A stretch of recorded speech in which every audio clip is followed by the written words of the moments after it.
Happy Friday, everyone. Welcome to the Lazy Redhead. And if you don't know, I am the Lazy Redhead. We've got a bit mental on the pencils, I feel, this summer, and today is no exception. I wanted to also talk about why I love the pencil so much at the moment and why it's become the perfect medium and the perfect tool to basically say what I want to say. So I thought we could go out and about a little bit today, not far, but just to kind of illustrate my words visually. They're not even like a sideline at this point. They're like, do you know what? Colouring pencils have somewhat exceeded the art graft. It's not like it's a secret because I'm constantly buying and playing with pencils this summer. I don't know what's going on. It's just everywhere, and I've got buckets of them, and I love them all dearly, and I'm always swapping out my pencil cases, and they're just delightful. We're going to start off with a bit of an art haul. And if you didn't already know, yes, it's a bloody pencil. Because you know I love a swatch, and this swatch is no exception. And then we're going to pack a bag. I haven't done like a go bag video with you in a while, and usually I would spend a lot longer, but it literally is just to give you an idea of what I'm taking out with me of late, including this set. And then we're going to meet back here after we've done that. Okay. Could my obsession with pencils be any more profound? I know. Well, we're just going to get into them. I have not opened these actually since I got them. I've had them for a few days. I haven't like taken the cellophane off for you guys. Haven't done the sniff test. I'm so excited. Okay, shh. Nice. Sniff test. Oh. Yeah, they're beautiful. I'm so excited by these. You have no idea. Look at those colours. They are the perfect landscape palette. I'm so delighted. The sketchbook I'm going to use to do the swatcheroonie is the A5 watercolour Moleskine. It has a GSM of 200 and it's one of my favourite brands ever. These are a wax-based pencil as well. They're not oil-based. Oh yeah. Oh, nice. Love. This one's a good colour. Smoke blue. Oh no. Pale cedar. Oh, just that colour, that tonal, very pastel-y. I think All Seasons are, I don't know, said this one, Green Shadow. Oh, delicious. I think All Seasons are in this one, isn't it? This is just too amazing. Crag green. Ooh. Oh my word. Olive earth.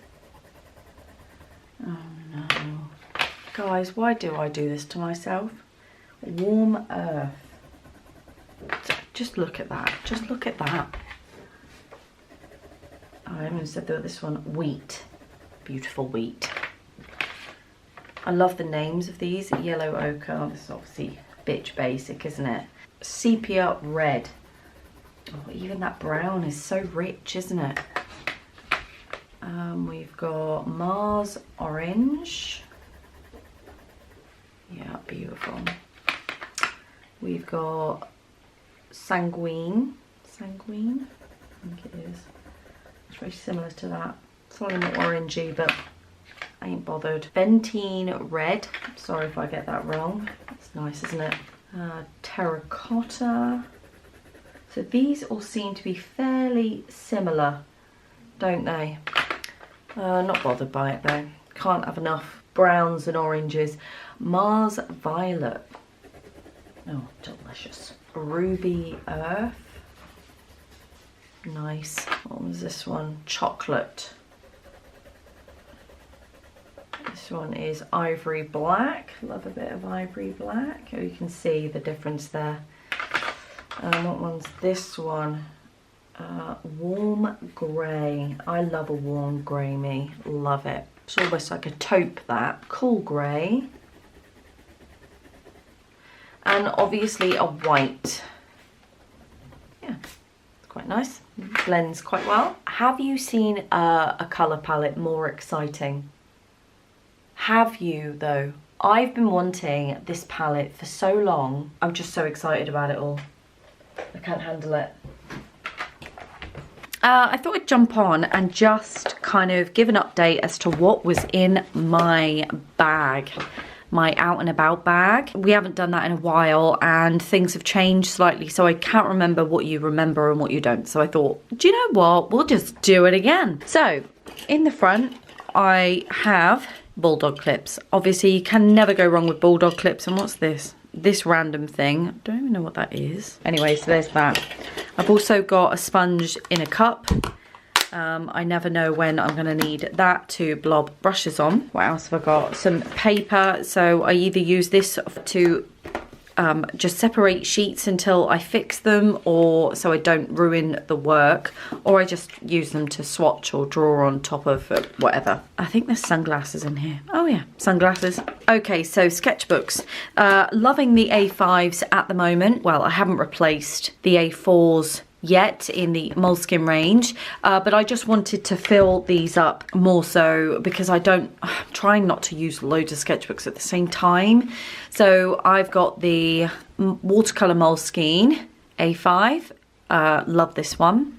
I've got this new De La Roni sort of soft back, which I'm loving. I've also got the Royal Talons square situation. I'm not really a fan of this size. I find the size awkward. You can tell when, because I know, you know, I've got loads of sheets left. I'm not really enjoying the size. Maybe that will change. I have also got Derwent drawing colours that you've just seen me swatch. I have got my oil-based colouring pencils. It's a mixture of Fabergé Castell polychromes and Derwent Lightfast, and I've got some water soluble. You can see there's Cretacolor watercolor pencils and also the graphite. This has also got some my watercolor pens in there as well to keep it all together. And we've also got the traveling gouache set. Look at that, so beautiful. Oh, yummy. I put it in this bag because I've never had this sort of thing before, and I don't know if it's going to leak or what, so I thought I'm just going to pop it in there. We saw that being made on last week's video, Waste Not Want Not, and well, we're not going to waste them, we're not going to want, so there we go. When I got the Derwent charcoal and graphite water soluble pencils, I bought a Fabergé Castell pencil sharpener, that red thing, gone, thrown out, hate it. Someone had mentioned on the YouTube comments section, I'll remember who you are and I'll write you here. So sorry, I've just got terrible memory. They had said about the possibility of the sharpener being the problem, about it twisting, causing too much pressure on the actual lead and it subsequently snapping throughout. Tested that theory by using my current reliable pencil sharpener, which is this really bitch basic metal sharpener with 2 holes, and it's you know, it's never done me wrong, and so I decided to get another one. So I've got another one to take out and about. Also what I got was Caran d'Ache Luminance. This is ultramarine and green ochre. I have always wanted the Caran d'Ache Luminance, so I thought, you know what, get the 2 best colours. They're like £3.50 a pencil, and I'll see how I like them. So I haven't used them before. I'm just going to try them out. Oh no, nope. These are wax based, just to let you know. Oh, that feels really nice. This was the one I was really interested in. Oh no. That was why I got that pencil, really. I'm not disappointed in it, to be fair. It is a nice colour, the ultramarine. Oh, bollocks. Why did I do that? Right, the Luminance pencil set will just have to be like a gift of a lifetime, I think. There we go. That is our go bag. Put this on. Perfect. See what I mean? Firstly, the pencils. Do you see what I mean? Absolutely beautiful. One thing that I will say, having used them for a little bit now, not a huge amount, I haven't necessarily had buckets of time.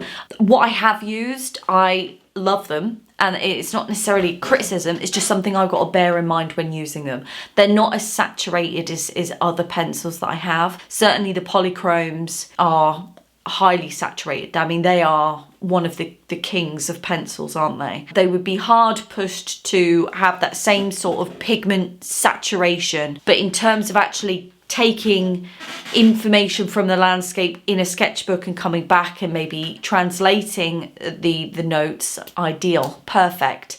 And even furthermore, and making works on paper, they're still great. I just need to bear in mind that if I'm going to, you know, layer up with different mediums, that it might emphasize the fact that they're not as saturated, as pigmented as other mediums. And that's just a little balance for me. That's fine. I can handle that, can do that, but I'm still very happy with the palette. As for the go bag, I think it's a great go bag. There's very little wet stuff, is there really? You know, but I've always really been the same. I think the art graft get really wet, get dead messy, but it was the first time I didn't take the art graft out. For those of you actually who don't know, sorry, because I've had a lot of new subscribers, so for that, welcome. And if you haven't subscribed and you've got this far in the video, I'm sorry, you might as well subscribe. You're in for the long haul. I've got you. You're hooked.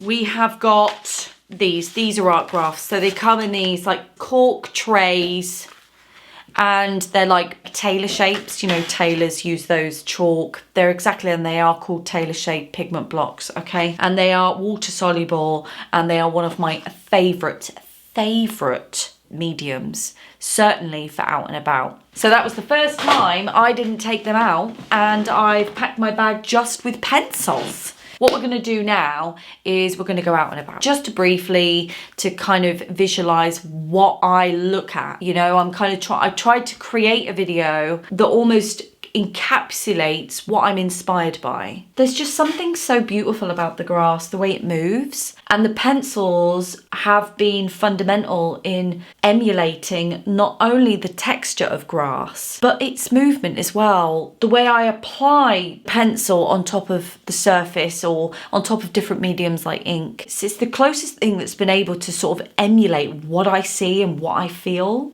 I'm surrounded by fields, I'm surrounded by fells, mountains, and I'm surrounded by nature all the time, and one of the things that I love is the movement of grass, and I really want to emulate that in my work, and I feel that pencils are the best way to do that for me right now. It's also the action of it as well, isn't it? It's the action of getting the pencil out and just grabbing it, and the ways you can hold the pencil and getting on the paper and just scratching the marks in. The abstract comes in for me, and the love of abstract. Creating the work is very physical, you know, and that's what pencils are. Pencils, you have to be quite physically involved to yield a pencil on a piece of paper in an abstract way. I find that quite an interesting aspect of my work, actually, of being physically involved. Is a new development for me, and pencils provide it on a smaller scale. But in terms of the experience of creating, coupled with the results that I'm left with, and the information I can take away from that, pencils are first and foremost the best medium for me. And I have been able to find ways of using them. I'm excited. You know, you have to be excited about the materials you use. You can't just go, oh, it's a means to an end. They have to be a fundamental part, and I think it makes it more exciting, doesn't it? I just wanted to show you what I ended up with, which in actual fact wasn't a lot. I was out taking the dogs for a walk, and I took my go bag with me. It was not intended to be like a proper out and about. That will come, but at the moment it's a bit hectic. So this was the first one I did, which you would have saw. So I added some black in, right? Because like I said, you'll see that there's quite a large difference between the saturation of these drawing pencils and other materials. So you see the saturation on that one. Okay, do you see what I mean?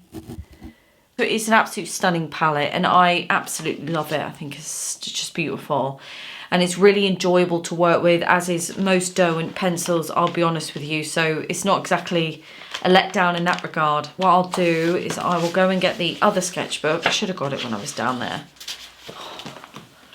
I know, useless. Bloody useless. I don't know where that one's gone. I think I've lost a sketch. I'm sure I did another sketch. Oh, I know where. It was in this sketchbook. It was because I'm an idiot. I had a blank page in this A5. Oh, I should run up the stairs. Shouldn't run. I'm not a runner. I hadn't finished it. It was just the dog was being a pain in the backside, so I never ended up finishing it. But it's very much my marks, you know, continuously trying to abstract, throwing in new colours. It's just about taking information down and just trying to extrapolate things you want to put in. So this is like one element of something that would create a more substantial piece. So if you consider there's 80 elements to one piece, well, this could be potentially one of. And I like to just sometimes pare back layers and create one layer. You know, that this is kind of where I'm at the moment. I found that to be quite useful. Rather than doing, you know, a full spread, I found myself kind of not doing that and opting for a more almost deconstructed approach with one layer, one idea, one thought, rather than creating a piece. Because I always find that creating that piece, I always try and emulate that piece. And you never get the same from it, you know, it's very unique by nature. And I always feel myself lacking. It was mine and my husband's 8-year anniversary a week ago. For some people, we're probably bambinos, so I appreciate that. But yeah, we just went away for a night. In fact, actually, I'll tell her, like, we forgot it was actually our anniversary. But we had already planned to go away for a night just to get some time together because he's been working so much. So we went away for a night to Windermere. It was absolutely beautiful, the place. The weather was less than desirable and limited what we could do during the day. We knew that it was going to be raining, not when we booked it, obviously, but by the time we got closer to it, the weather forecast stated that it was raining, which was slightly disappointing, but we thought we would just forget that and just enjoy the day in the rain, which we did. There were some boat rides going on this day, but as you can see, it's so rainy and foggy and just miserable. We just ended up sort of residing in a bar. I did create one sketch and it was just from images that I had had on my phone. So here's that, and it's called it Dancing in a Field. You know, this is what I was saying about the grass and that sense of movement, you know, when you get a gust of wind and it starts to really like move about and create like these waves. Oh, I love it. There's something so beautiful about it, and being in the moment. This is what it means to me, is that being in the moment, you know, that moment's never going to come again. And you kind of need to take full advantage of that singular thing. And the things that we see and witness as creative people, we're very, very lucky, because I feel that we notice things a lot of people don't. I hope that it's inspired you to potentially look at your pencils in a different light, you know, and want to go and grab your own textures, you know. And if you struggle with that, then I've always got a workshop called Hunt Textures. It is quite lengthy and there are a lot of steps. But extrapolate what you want from that. It is fun, it is good, it's light-hearted, and it's done in stages. So even if you just do like 1 or 2 of the stages, or just like bastardize an aspect of it to suit you and your situation and your time scale, then by all means do it. It literally is there for like a guideline. Anyway, guys, you have a creative week, and I will see you next week. And I love you all. Thank you so much for your support this week and your support that you've given me. Oh, and welcome, by the way, new subscribers, welcome. Welcome to The Crazy. And I really hope you enjoy this wild ride. Mwah.